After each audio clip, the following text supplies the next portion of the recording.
Good morning, everybody. Welcome to the Raw Life Health Show. And I have some things I want to discuss today as it's a brisk morning here in West Palm Beach, Florida.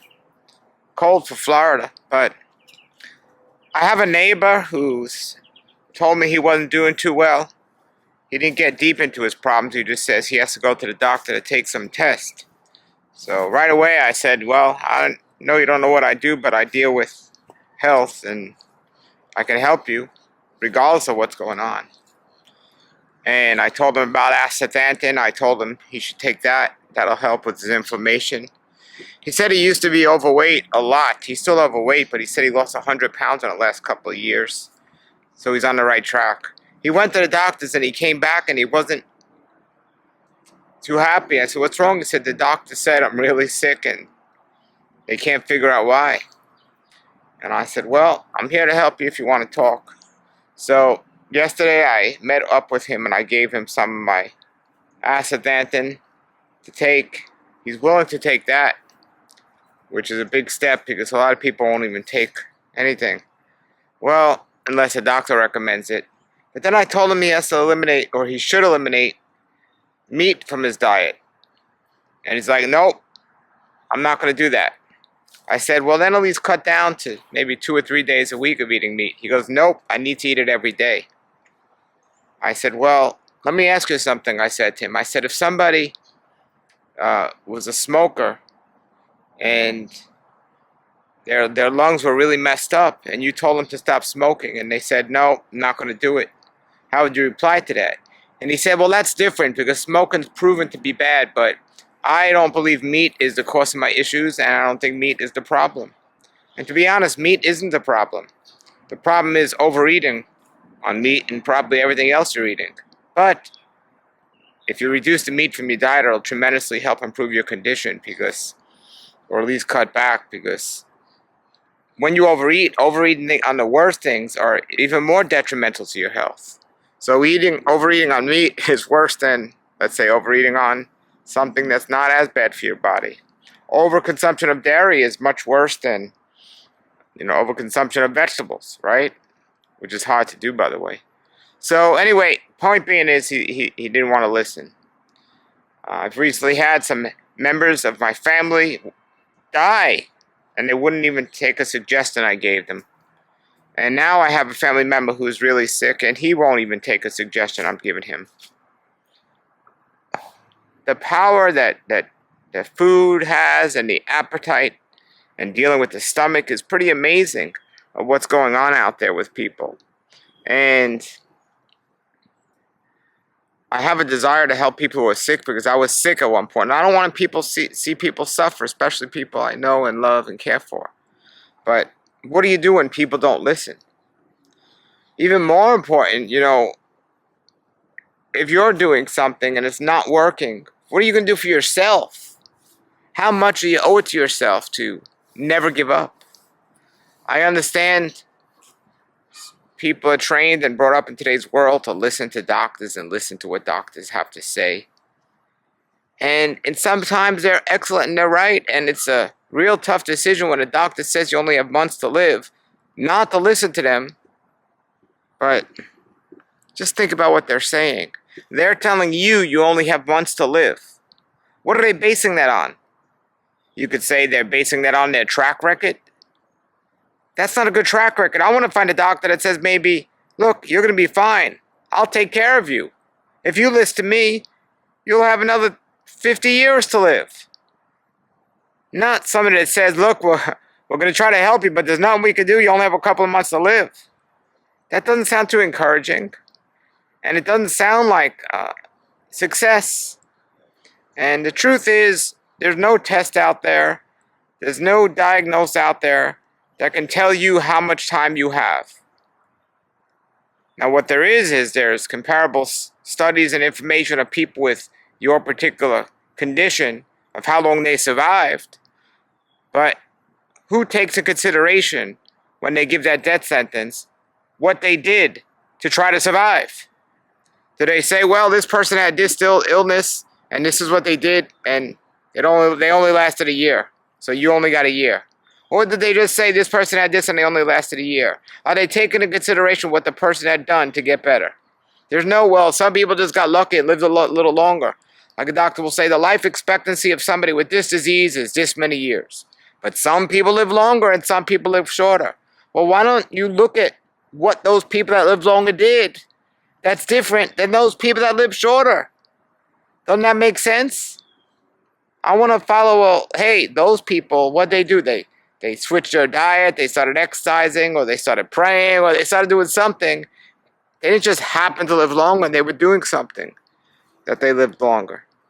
So it's good to have the information, knowing if you don't do anything, this is how it's most probably going to end up, based on people that have been in your situation and didn't do anything. Or how about this? If you listen to the doctors, this is your life expectancy. If you do whatever we say, this is the average of what it comes out to. Now, there are people that don't listen to us that live longer. And there are people that listen to us or don't listen to us that die earlier. But this is what those people added, or this is what those people stopped doing. One of the things that people stop doing is they stop giving up hope. They stop believing. They stop thinking. They stop searching. They just accept that their life is over. Some of them stop making their plans. Some of them do that, what do they call their last life's trip? They sell everything and they take a trip around the world or something like that. First thing is, never give up. That's the most important thing. Never give up. You know, my family member now, oh, I'm not going to be alive much more. Look, depression will kill you faster than any disease known to man. Depression and giving up.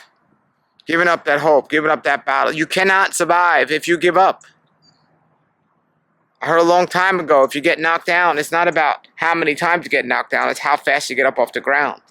And there's no incurable disease. Only incurable people. That's right.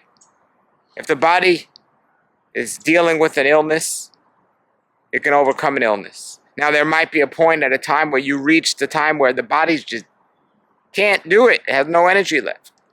However, nobody knows when that time is, and there's no test to say when that time is or when you reach that time. So never give up trying. You have to start cleansing. You have to start cleaning. And the way it works is the formula for health. Health minus obstruction equals vitality. Health minus obstruction equals vitality. If you plug your cell phone in at night, you wake up in the morning and it's full. Full battery. But if you forget to plug it in, you wake up in the morning, the battery is no longer full. So it's not going to last as long. Well, at that point, what do? Do you just still not unplug it and let it die in the middle of the day? Or do you say, hey, I got to get some energy, some vitality into this phone so it lasts longer? Well, I'm not comparing your body to a cell phone, but I'm comparing the analogy to that analogy. If you realize that you're working on half vitality than you should be, and there is something that could restore your vitality, why would you not do it? And with a cell phone, it's plugging it into the wall to get more energy. Well, with your own body, it might be taking a certain drink, or eating a certain food, or even better yet, eliminating a certain food. Because health doesn't begin with what we add to our diet. It begins with what we eliminate. Eliminate the thing that's creating the issue, and guess what's going to go away? The issue. So if you smoke and you have lung problems, stop smoking. If you drink and you have liver problems, stop taking any alcohol. If you're overweight, and that is the part of your issue, you're obese, stop doing the things that are making you overweight. Now, how to do that is even more simple, but the first thing is what to do, and are you going to do it? But giving up is not the answer. I tell everyone, do what's working for you. If it's working, there's no reason to change. But if you've been diagnosed with an illness, if you're suffering with poor health, if you can't even get out of the bed because you're too tired and sick in the morning, if you can't even make it through the day without taking a drug of some caffeine or something else, guess what? It's not working for you. So instead of keep contributing to the issue, start changing what you're doing if you want the results to change. There's a saying, if you keep doing the same thing and expect a different result, that's the definition of insanity. So enough with the motivational talk. Enough with this talk of get up out of bed and change what you're doing. What to do? I am telling you folks, diet is very simple. It doesn't have to be complicated. Eat the foods we were designed to eat. Eat the foods we were designed to eat. There's different levels of quality of the foods we eat, and the way we prepare the food, there's different levels of the quality of how the food comes out for us. But the food that has the most nutrients in it are going to be the foods that are best for us. It's that simple. The more you process a food, the less it has for your body to do anything with it. And it leaves more for your body to have to get rid of. The fresher the food, the more your body's going to be able to work with it and do what it was designed to do. You take care of your pets. You take care of your car. You take care of your other valuables. Why not take care of the most valuable thing to you, your body, and give it the best things? And people have all these excuses. It's too much money. It's too much time. Listen, it's not too much time for you to get up in a cold weather to go walk your dog every morning. It's not too much money for you to put good gas in your car. Stop saying these excuses and start acting. And stop making excuses. It's not too much money. It's not too much time. Eat the fresh foods. Processed foods is what's killing people. What's a processed food? When you have a food in its natural state, off the tree or off the vine, that's a whole food that's best for your body. Now, when you start chopping it up, cooking it, cleaning it, adding stuff to it, and processing it where it doesn't even look the same, you no longer have the same food. And the more you process it, the worse it gets. Now, there's some foods you wouldn't even think without processing them you wouldn't put in your body. Let's take, for example, a chicken. You wouldn't just start petting a chicken and then just bite its head off. You got to cut it, you got to clean it, you got to throw it in the oven, you got to microwave, you got to do whatever you need to do to kill the germs, to kill all this stuff, do all this stuff. By the time you get it, there's nothing in that food that's good for you. It doesn't even look like the original thing you were trying to think that I'm going to get my nutrients from here. Completely different. Completely nothing in there that your body can use. And as a matter of fact, it's so bad, you're trying to cook and kill all the diseases and viruses in that thing, and then you're going to put that in your body and expect to get good health? And somebody say, well, I eat this and it tastes good and I feel good. It tastes good because you put all those seasonings on it, and you might feel good because of the stimulation you might get. But I'll tell you what, that is not building towards your long-term health. That's building towards your early stage disease and early death. Now, you take a fruit or vegetable on a tree, and you eat the whole fruit or vegetable right off the tree, or at most, cut it up and put it in a salad. There you got the freshest food you can get. You know what? It gets even fresher. You take that seed and you grow it yourself instead of buying it from the supermarket where it had to sit on the shelf for a couple of weeks and travel all over the country. Even fresher. You know what? It gets even fresher than that. You take that seed and you start growing, and as soon as it starts growing, that little micro sprout, you eat that. At that stage, you've got the highest quality foods. The highest quality foods. They call it microgreens. But the more you process that, anything that comes in a bag, box, container, or can is extremely processed. And things that you need to look at how much of your diet consists of these things. And that's what you need to think about. Because if it comes in a bag, box, container, or can, it's probably well removed from its natural environment. And probably, in that case, moved from its natural environment way too soon before it was even ripe to be even picked. It's not difficult. It's not complicated. On my videos, I teach people how to eat food as fresh as possible and very inexpensively, very simple, very quickly, because I'm doing this my own body, because I want to make sure I'm avoiding the disease and I'm staying as healthy as I could possibly be. And I'm here to help you do the same. So check out my videos and contact me if you have more questions. And folks, I'm here to help you. I've suffered from a disease myself. At 19 years old, I was diagnosed with inflammatory bowel disease, also known as ulcerative colitis and Crohn's disease. The doctors weren't getting me better. They weren't giving me any future, any hope. And I decided to start realizing I got to eat what I was created to eat.